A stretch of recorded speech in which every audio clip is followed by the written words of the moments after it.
Hello and welcome to the webinar for creating iOS applications using C# with Xamarin.iOS. You may have originally signed up when this was titled Creating iOS Applications Using C# with MonoTouch, but Xamarin 2.0 was recently released and the product has been renamed Xamarin.iOS.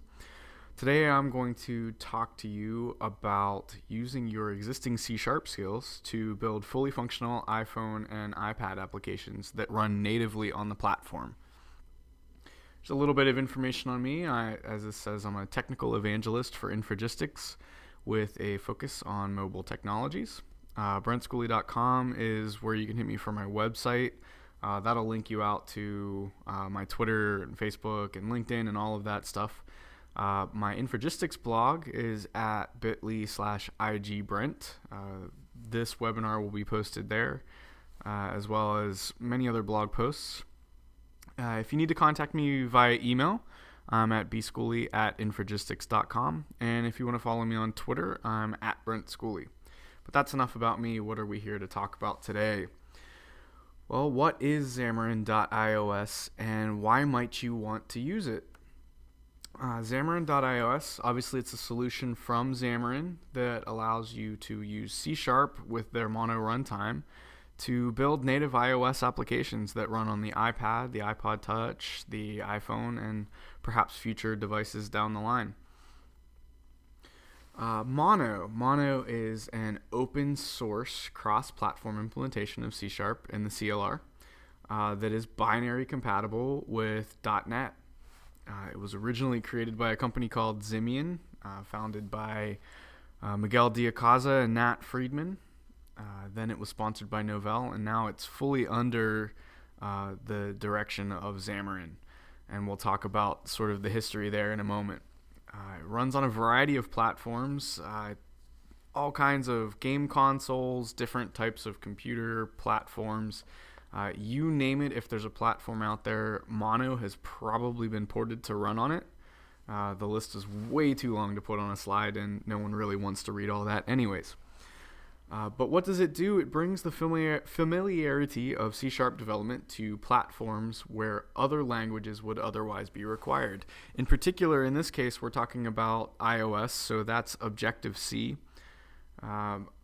We'll talk a little bit about Objective-C in a moment, but it's an unfamiliar language for a lot of people, and C# being sort of the lingua franca of .NET, it's good to be able to use C# on other platforms such as iOS. Let's talk a little bit about the history of MonoTouch and now, of course, Xamarin.iOS. Back in September of 2009, MonoTouch was released. This was a new platform basically to allow C# developers to build iOS apps. A lot of people were curious as to whether Apple was going to allow this, though. And then in April of 2010, Apple changed their terms of service. Basically, after 7 months of Apple pretty much allowing this sort of thing to go on, they changed Section 3.3.1 of their developer agreement to disallow third-party tools and languages. This looked like it was primarily aimed at Flash. Adobe was building the capabilities into Flash for Flash developers to create iOS applications, and Apple really doesn't want Flash on their platform, so this sort of looked like it was directly aimed at Adobe. But it kind of sideswept a lot of other platforms like MonoTouch, and again, everything was thrown into question. Almost a year after MonoTouch was released, Apple changed its mind on 3.3.1 to basically allow third-party tools and languages to create iOS applications as long as they don't download code. And nothing in MonoTouch downloads code to do its compilation, so it's perfectly fine again. So that's great. But in May of 2011, it's almost like the Mono team couldn't catch a break with this product. A rumor started to circulate that Attachmate, who had recently purchased Novell, had laid off the Mono team. And for about 2 weeks, everybody was unsure whether this was true or not, until Miguel Diacaza came out and said, yeah, it's true. We formed a new company called Xamarin. Once again, he hooked up with Nat Friedman to start this company, and that they would be working on new tools, but they wouldn't be using the existing MonoTouch code base because Novell still had the rights for that. Well, in July of 2011, Xamarin partnered with Attachmate and got a perpetual license for all things Mono. So this allowed them to immediately start selling the existing MonoTouch and Mono for Android, which is great. It allowed people to have full support for the products that they already owned, while Xamarin was busy creating the things that were just released as Xamarin 2.0. In August of 2011, Mono 2.10.3 was released, and there were also MonoTouch and Mono for Android releases. So this was the first release for Xamarin. And that brings us up to today, where MonoTouch is rebranded as Xamarin.iOS. We've got a brand new IDE called Xamarin Studio, and it's now also possible to create iOS apps using Visual Studio, as long as there's a Mac on the network for the build process, or if the Mac that's running Visual Studio is inside of a virtual machine. So that's really cool, and we're going to be talking about that a little bit here in a bit, the Visual Studio support. So why might you want to use Xamarin.iOS? Well, this will give you cross-platform development, so you can reuse your existing C# libraries. And if you want to build applications that run on iOS, Android, and Windows Phone, you're going to get to use a lot of your backend code when you move to those platforms. You'll just get to reuse it because you could use Mono for Android, and obviously Windows Phone has C# support natively. You get to use a familiar IDE. So here I've listed MonoDevelop. That's now Xamarin Studio, which has features similar to Visual Studio, but you've also got the option to use Visual Studio, as the last bullet mentions, in Xamarin 2.0. Xamarin.iOS is constantly kept up to date for the latest version of iOS, so the team is almost in lockstep. So Apple has a very long, well-documented beta process for each of its releases. The Xamarin team stays up to date with the beta, and when the final version of the iOS release comes out, within a day or two, there's a Xamarin release that goes with it. Usually, you've already got support for that when it comes out. And most importantly, you're going to be building native iOS applications. So there are a lot of solutions that allow you to build applications for the platform, but you're really not building native applications in these. You're putting together Flash, or you're using HTML5 to build these applications. You're not working directly with the platform. MonoTouch, the Xamarin.iOS, is going to allow you to work directly with the UI kit classes that are used to build native iOS applications. So that's probably the biggest benefit, and why you might not want to use these other platforms. The big thing, of course, is getting to use C#. You can't use C# on those other products either. So what are you going to get with that? You get things like link. So this link statement is looping over a person table in a SQLite database. You're going to get events that you're used to. So you've got a button object, and you're hooking up the touch up inside event that we'll look at later. And that looks familiar to you if you're a C# developer. And you're going to get really good out-of-the-box XML support. Working with XML and Objective-C without having a third-party library can be really painful. So having the access to the C# ability to work with XML is great in this case. Here's a little look at some Objective-C versus C# examples.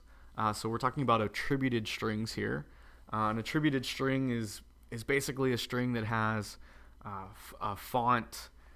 It might have sections that are bold. Maybe we're going to be able to specify the foreground color for the text right on the string itself. So in Objective-C, the API to actually work with that is actually a C API. So I don't know how many people are comfortable with working directly with C like this. I suppose if you're a C# developer, maybe not so much. The code on the left, there's a lot of really long names, hard to deal with, pointers to pointers and dereferencing. It's a royal pain. If you look at the C# code, it's very clean. The names are very easy to work with, and it's concise. So that's one example. Just one example of the difference between the two languages. Xamarin Studio, this is the new IDE that comes along with Xamarin 2.0. It's built from the ground up to be a wonderfully well-crafted tool for creating your Xamarin applications. It has code completion. It's got this project navigator. Everything you might expect to have in an IDE such as Visual Studio is going to be available here in Xamarin Studio. If you're comfortable in Visual Studio, you will find some level of comfort here in Xamarin Studio. There's also, as I mentioned, Xamarin.iOS for Visual Studio. This is going to allow you to build iOS applications right from the comfortable home of Visual Studio. You are still going to need a Mac on the network for the build process, but you don't have to be coding directly on this Mac. You can do this from a network machine. Interface files are still going to require a Mac for editing, so there is not a interface editor, user interface editor in Visual Studio for iOS applications. That still uses Xcode, which I will show you in a moment, on the Mac. So you're still probably going to need access to the Mac in a lot of cases, but you can still get a lot of things done from Visual Studio in terms of your backend code. And if you're coding your UI by hand without using the interface builder files, then you won't even need that Mac in this case either. One caveat, this does require the business license for Xamarin.iOS, which is $999 a year. We'll take a look at the pricing in a moment. Here is that pricing, by the way. The most popular, as indicated here, is the business platform, predominantly because it's going to get you that Visual Studio support, as well as some email support from the team. But what's really interesting here is there is now a free starter edition for people that are getting started with this platform. That's going to come with Xamarin Studio. You are going to be limited on the app size that you can build in this starter package. 32 kilobytes of IL code once your app's built. So you can really build a basic application here to kind of get a feel for it. If your application needs aren't huge for this platform, you can actually put an app on the store with this free edition, right? If it's a small enough application, you're going to get the ability to run it on device, and you're going to get the ability to post that to the store.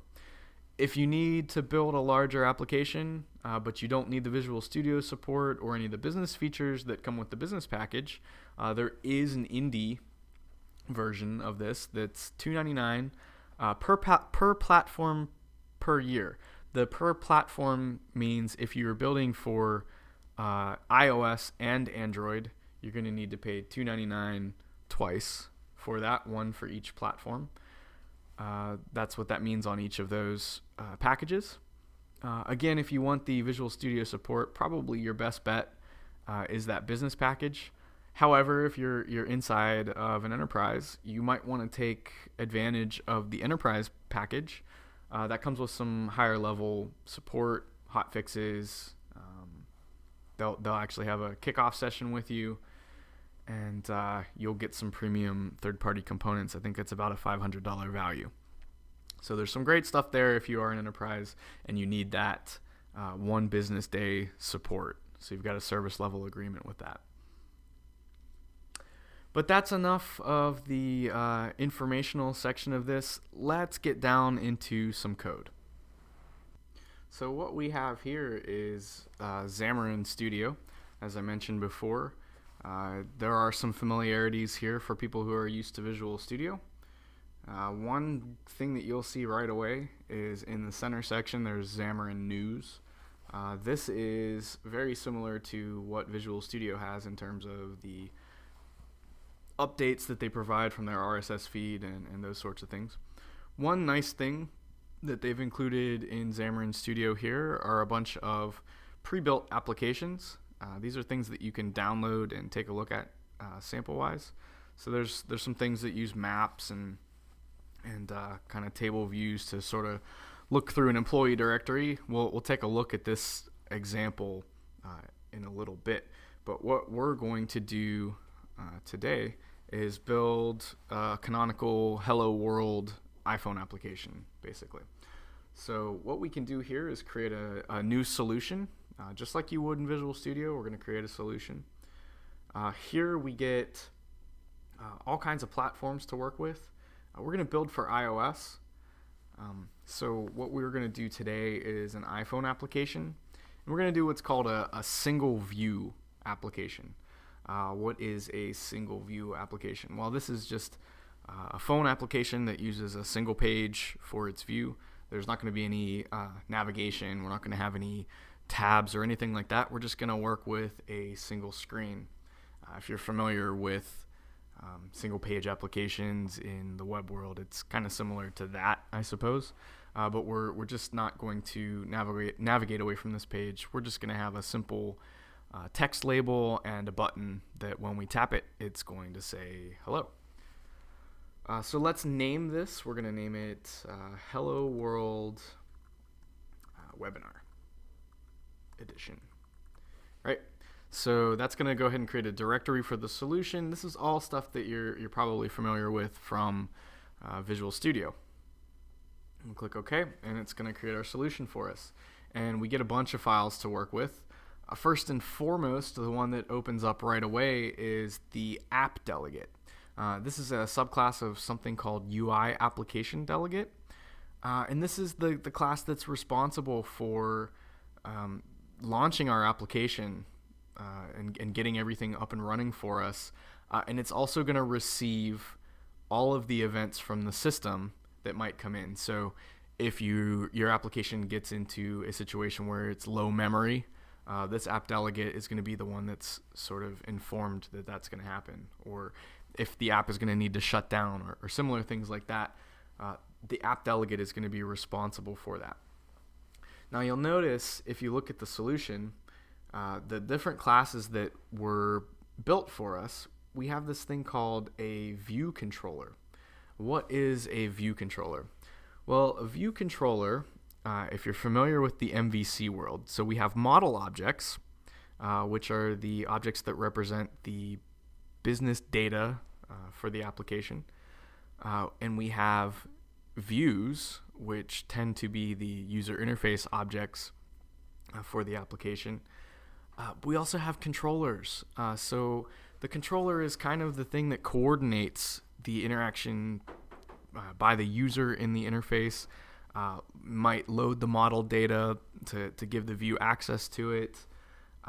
In the iOS world, the controller objects tend to be what are called view controllers. And on the iPhone, a view controller, you can think of this as what represents a single screen worth of data. So for our application, since we have a single screen, we're going to have a single view controller. This is a little bit different on the iPad. On the iPad, you might compose one screen of multiple view controllers. So if you have things like popover controls, the popover itself might have a view controller. But we're not going to worry about the complexities of that for the purposes of this webinar. We're just going to be talking about the iPhone. So you can think of a view controller as representing a single screen worth of data. So what happens in this code when the application is loaded up and ready to go? This finished launching event is going to get handled by our app delegate. It's going to grab the window for the main screen, and then it's going to create an instance of our view controller, set the Windows root view controller, so the thing that's going to show up on screen at the root level, to that instance of the view controller, and then it's going to make that window be what's visible. So, and then it's going to return true out of here. So what all that's doing is creating our screen and adding it to the window and then showing itself. So what does our view controller look like? Well, you'll notice we've got two files here. We've got our C# code. You can think of this almost as the code behind for our view. And so what's going to happen here is when our view controller is loaded up, this viewDidLoad method will get called. And that's where we're going to stick the code that we customize our screen in. This XIB file that you'll notice here, this is actually an interface builder file. And when we double click that in a moment, it's going to launch Xcode. Xcode is the IDE for building iOS applications using Objective-C. That is Apple's tool. We use Xcode solely for the purpose of putting together our user interface if we want to use the interface builder. What's neat about Xamarin Studio is that when we double click this XIB file, Xamarin Studio is going to create an Objective-C project for a small Objective-C project for our C# solution. And it's going to pass it over to Xcode and open up the interface file. Then when we make changes in Xcode and come back to Xamarin Studio is going to pick up the changes that we made in the Objective-C project and bring them into our C# project. So let's see what that works, or what that workflow looks like. So I'm gonna double click this XIB file, and you can see it's updating the Xcode project for our webinar, Hello World Webinar Edition, and it drops us inside of Xcode. Now this is probably gonna look really unfamiliar to you, so I'm gonna help by hiding some things that don't matter. So in this view section here, we can hide this left bar. We don't necessarily need that right now. We're just going to focus solely on working with this view right here. So what we see is that by default, our application has just an empty screen with a gray background. So I'm going to save this file and hop back over to Xamarin Studio.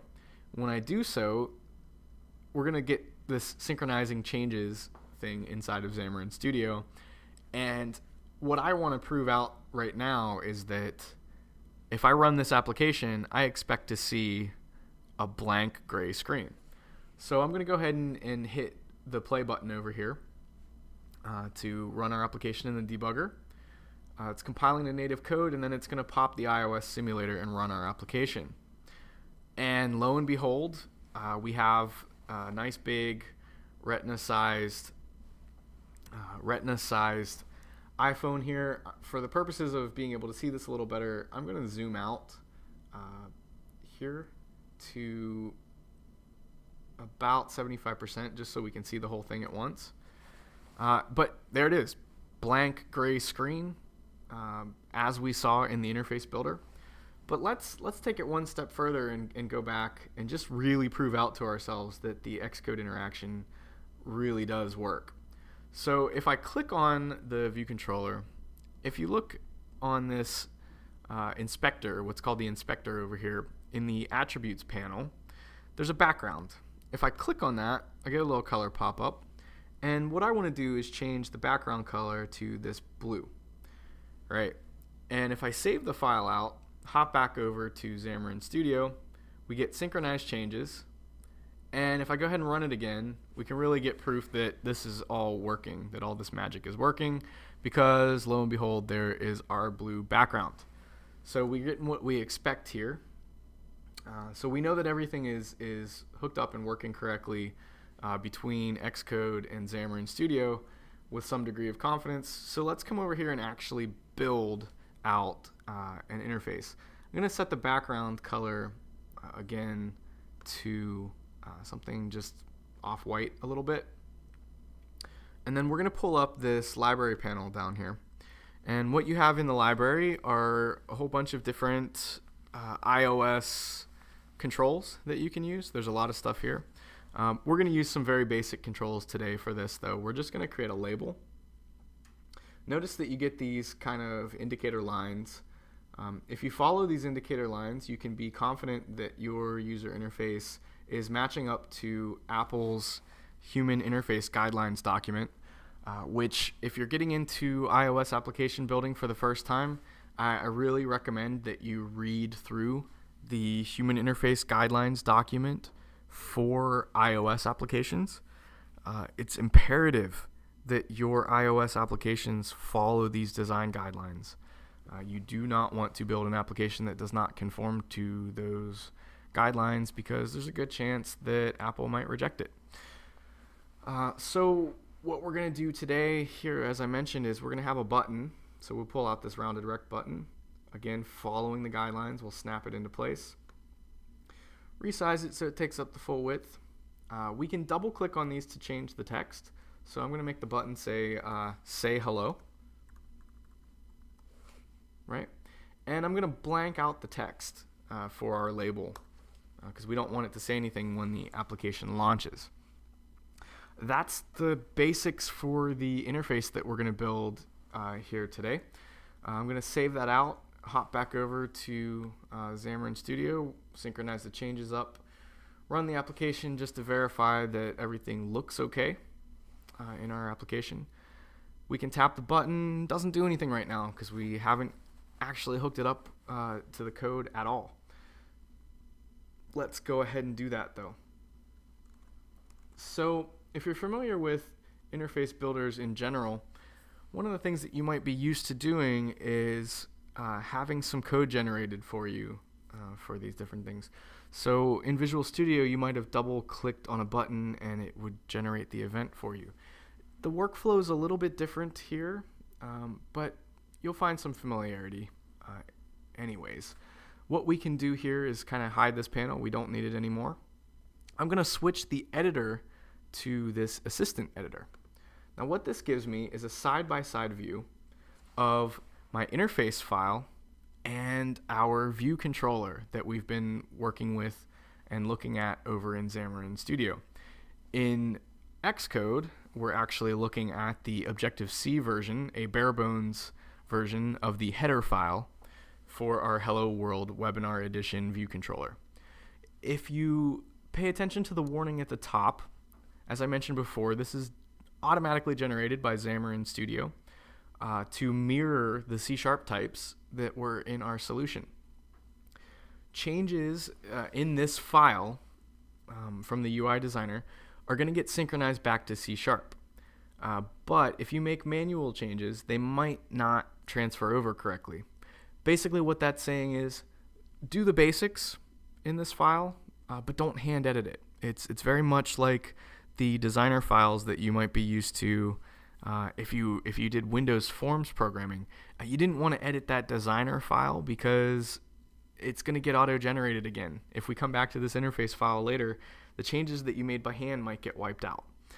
So basically all we want to do here is hook up our interface to this file. How do we do that? Well, if you have an object in here, such as our label, and you hold down the control key and you drag from that element over to this code file, notice that we get an insertion point over in our view controller that says insert an outlet or outlet connection. If I let go of the mouse right here, we're going to get a little popover that asks me what I want to create. In this case, we want to create an outlet. What is an outlet? Well, in an Objective-C project, an outlet is sort of like a property that represents this label from code in our view controller.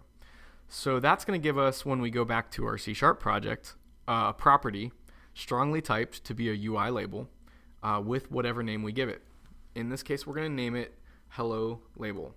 I'm going to follow C# naming conventions for properties and start off with capitals. If you've done any Objective-C programming, this typically would be a lowercase first camel casing situation. But knowing that we're only temporarily using Objective-C to generate C#, I'm going to name my properties the way I want to see them in my C# project. Now we have two options for the button. When I control drag over to the code, I'm going to get the option to create either an outlet or an action. I'm going to create both and show you what these can be used for. We're going to name this hello button for the outlet. And what that's going to give me access to is the actual button object later. We can hook up events on that button. We can change the text of the button. We can change the background color. So basically, it's just going to give us access directly to the button object as a property. But we also have this option to create an action. Now the action is going to give us, I'm going to name it Say Hello. What that's going to give us is the ability to directly hook up to an event. There's a ton of these events on the button that we can handle. The one that we want is touch up inside. And touch up inside means that a finger was detected on the button and the finger was released while still within the button. Why is that important? Well, if I were to place my finger on the button and the developer had hooked up touch down on the button, as soon as they tapped on it, the event would fire. And that's not what we really want on these applications. We want to have the ability to cancel. So if I release my finger outside of the bounds of the button, I don't want this event to fire. So it's only going to fire if my finger stayed within the button and was released. So that's the event that we're going to handle for tap, basically. And I've named this Say Hello, and that's going to create an action. Now don't worry about the specifics of this syntax over here. As soon as we save this file and our interface file and hop back over to Xamarin Studio, all of our changes are going to get detected.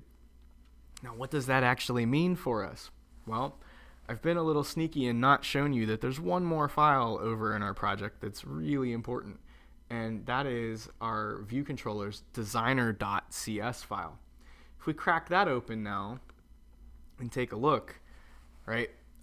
Well, we have these outlet objects that got created, and we have an action now. And you'll notice that this is a partial class, which means that this is also our view controller. So any properties that have been auto-generated here in this designer.cs file, they're going to be available over in our view controller class. So we now have access to the label and the button, and we have a partial method called Say Hello that we can implement for when the user taps on the button. Let's go ahead and hook some of that stuff up. Now there's two ways to deal with the button. So in this example, we've created an action, but let's say we didn't create the action. Let's say we only created the outlet. Well, one way we could do this is to grab our hello button. Notice we've got our IntelliSense working here. If we do hello button dot touch up inside, we can just hook this event up right here. So plus equals, we'll do sender in E and drop down inside of the event handler. And what would we be wanting to do? Well, we want to set the text of hello label to something like hello IG webinar, right? So this is the event handling approach for the button. So when the button is tapped, the hello label text will be set, and that's one way to do this. But we've created the method approach, the action method approach. So let's just take this code out of here and come down here and actually implement the partial. And notice that as soon as I type partial, it's going to pull in the say hello method that Xamarin Studio knows about from our partial class. Tab into that, and we have the ability to edit this directly. And what are we going to want to do? Well, exactly what we did before. We're going to set the hello label text to hello IG webinar. At this point, we should have a fully functioning application. So we save everything and run it. This is going to build again and launch our simulator. And this time, as I mentioned, if I tap down on the button and release outside of the button, nothing happens. If I tap down on the button and release inside of the button, our code runs and we get hello IG webinar. What if you wanted to see that in action? Well, you've got this debugger here. You can set breakpoints just like you would in Visual Studio. If we go ahead again and tap and release, notice our breakpoint gets hit. We get a call stack to this point. We have an immediate window where we can check things like hello label, see what's going on with that, what's the text set to. You have local variables that you can drill into and see what their values are. If you're in code, you can do things like add watch statements and these sorts of things. You can do an expression evaluator. All the things that you'd be used to from Visual Studio in terms of a debugger, they're all available here inside of Xamarin Studio. It should be very familiar to you. And at this point, like I said, we have a fully functioning Hello World application, and you'll be able to download this solution from the blog post that accompanies this video. And so now let's check out some other applications just to see a little bit more of what you can build in a more complex fashion. So I've gone ahead and closed our solution. We're back at the root level of Xamarin Studio. I want to take a look at this employee directory pre-built application that Xamarin has put together as a sample. This does a lot of interesting things. It's got the hierarchical navigation, so you can see what it's like to navigate from screen to screen. They're doing some complex things like LDAP authentication. We're not really going to dig into that at all. But there's also Gravatar support and search, which are pretty cool. So we'll take a look at those. I'm going to go ahead and open this solution. I've already downloaded it. You can click that download solution button and it'll take you off to Xamarin's site where you can download it and pull it right into Xamarin Studio. When you get this solution, there will also be an Android project in here. I've removed it temporarily from my solution because I don't have the latest version of Android installed right now, and it's somewhat outside of the scope of this webinar to begin with. I may have a future webinar that covers building cross-platform mobile applications where we will take a look at Android, but for the purposes of this webinar, I've removed it from the solution. What's neat here, though, is we do have a project that can be used across our different projects. So there's some services here in C# that are going to be directly usable inside of our iOS project. So that's one way to sort of structure this so that you can build cross-platform. This project is using MVVM, so Model View View Model.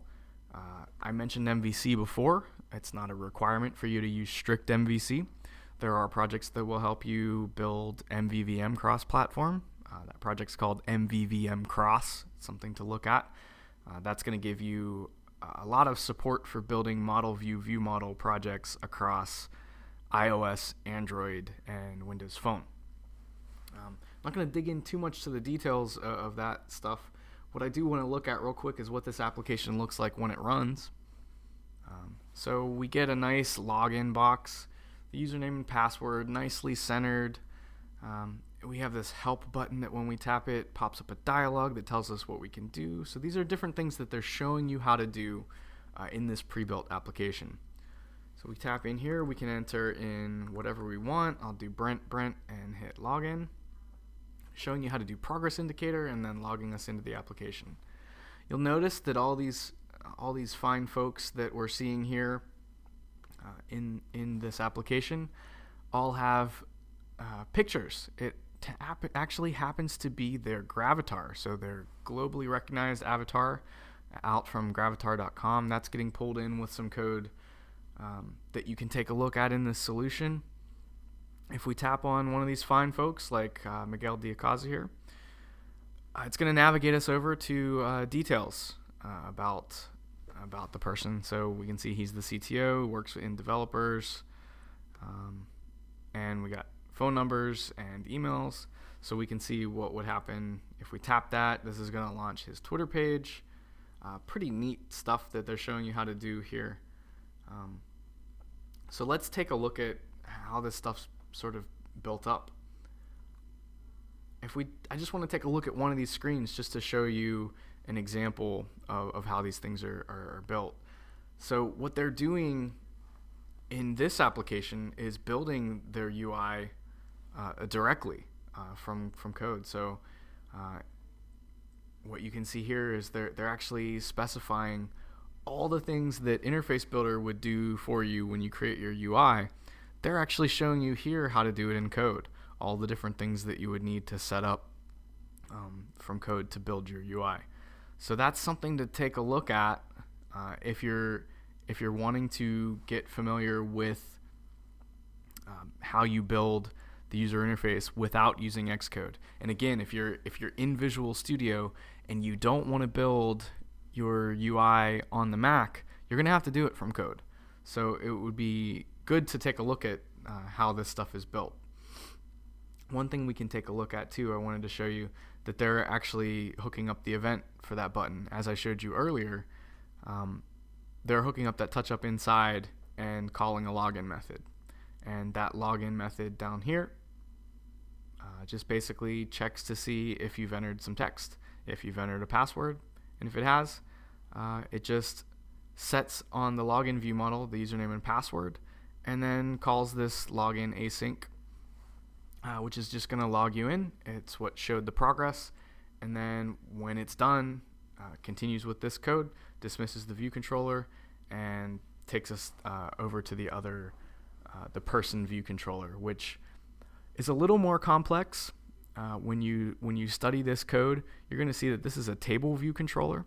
So that's on iOS. That's our list, basically, the people that were being shown there. And so what that's showing us is how to sort of get at that. And in fact, when you dig into this code, you're going to want to learn a little bit about how table view controllers are constructed. They tend to use what's called a delegate and a data source, and that's what's going to populate the rows and sections. So this is a fantastic example to take a look at to see a variety of different application constructs that you can use in your iOS apps, and it's well constructed. So I would take a look at this example first when you're trying to dig into the Xamarin.iOS stuff. So one last project I want to look at is a sample that I built for our NucliOS chart. And this is a native charting component for iOS that we have MonoTouch bindings for. I'm going to go ahead and run the project just so you can see what we're working with. I wrote a relatively lengthy blog post that shows how to build this thing in MonoTouch, but I wanted to just kind of show it off here again for those of you who might not have seen it. So what I've got here is an area chart, and when we tap the refresh button, we're regenerating points between 5 and 45 and assigning them to the chart. And you'll notice that over a second, the chart will animate to the new points every time we hit the refresh button. Let's take a look at how that's built using Xamarin.iOS. As I mentioned, we have bindings directly to our Objective-C iOS controls, which is going to allow you to use the chart inside of your Xamarin.iOS projects. Let's take a quick look just at the interface builder file to see kind of sort of what I hooked up here. The only thing that I added in this view controller for our chart is I set the background color to black just to get some styling.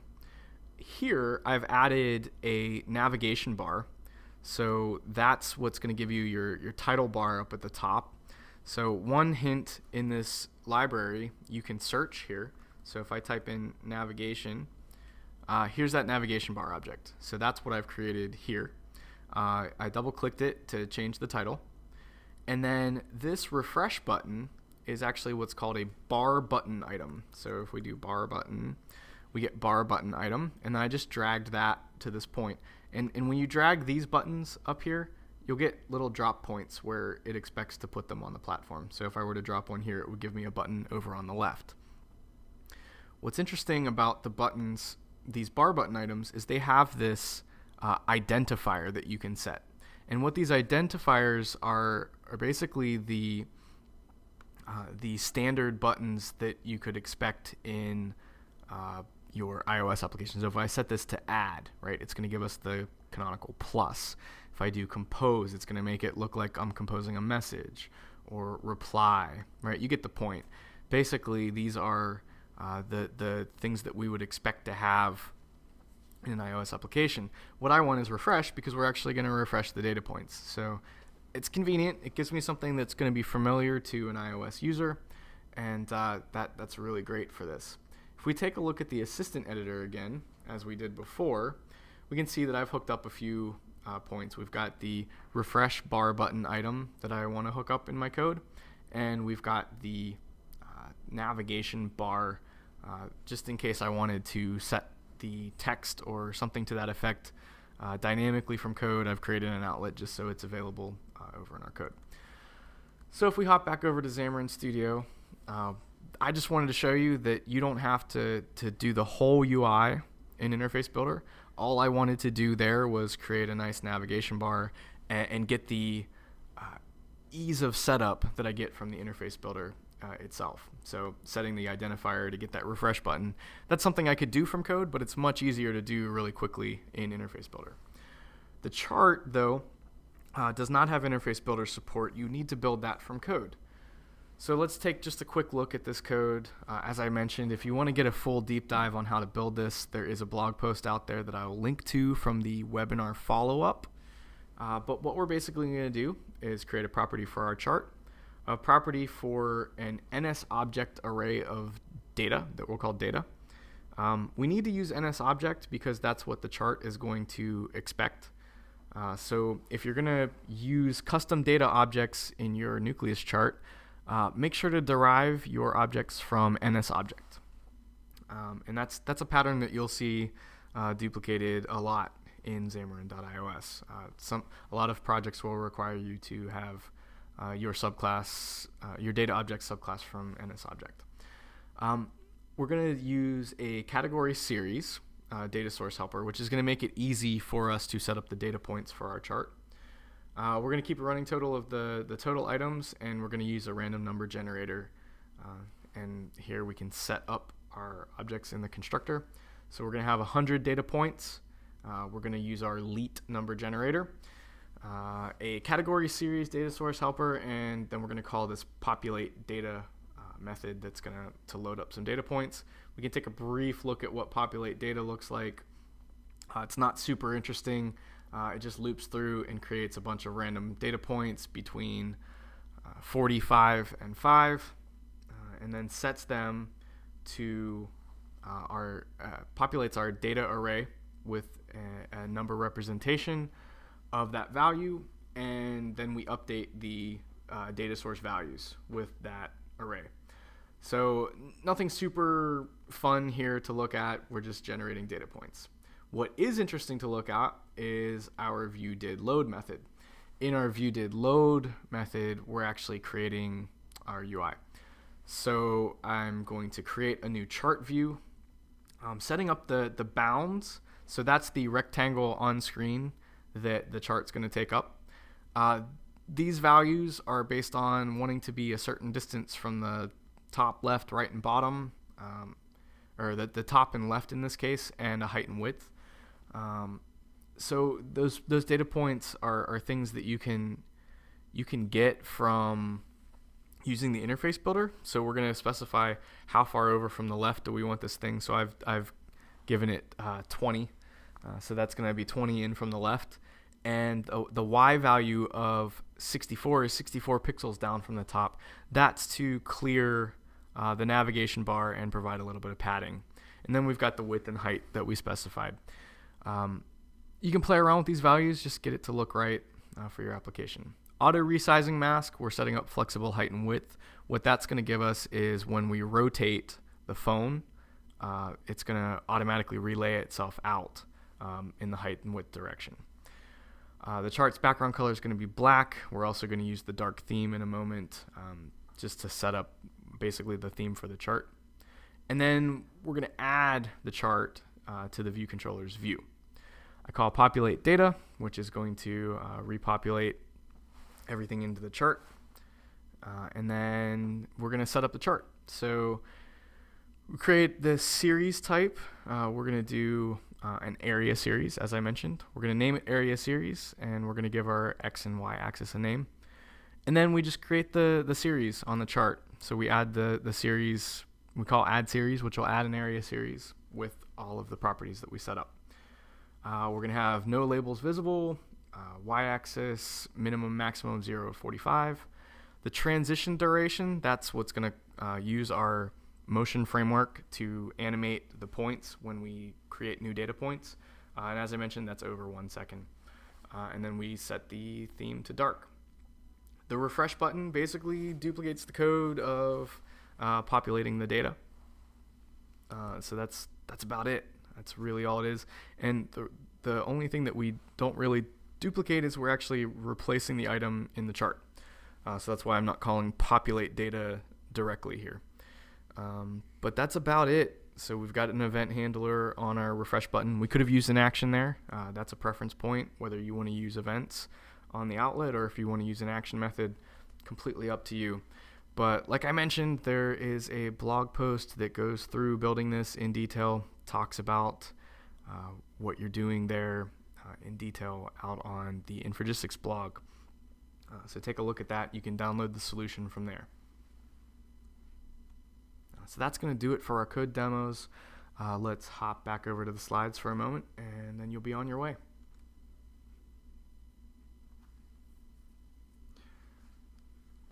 So I mentioned NucliOS. Like I said, this is our Infragistics iOS controls. They're native controls out at infragistics.com/product/iOS. We've got a grid and we've got a chart in this initial release. The grid is great. You can use it as a standard data grid, or you can use it for more of a layout grid. And the chart has a ton of different series, and everything's completely customizable. So I really want you to check that out. As I mentioned, if you're building Xamarin.iOS applications, we ship bindings that are compatible with NucliOS, with Xamarin.iOS. So it's really something great to check out to bring some data visualization into your iOS applications. If you want to reach me, either to follow up based on what we've been talking about here, if you've got questions, whatever the case may be, please feel free to reach out to me. Either email me, you can find me on Twitter. I'll be able to respond to you very quickly there. And hit my website and my blog for more details on this stuff. This webinar and other webinars will be posted there, as well as tutorials such as that NucliOS chart example. These are great resources for learning these products, and I really would like for you to check those out. One last little bit, if you're doing Windows 8 development, I wrote a book called Designing for Windows 8 that's going to help you get started with your application design. It's a very short primer on the fundamentals of really good design for Windows Store applications. It's going to walk you through the basics and talk through some design strategies and then help you just get started. So please feel free to check that out. It is shipping now, so I hope you'll check that out. But thank you for attending this webinar. It's been great, and I hope to hear from you guys soon.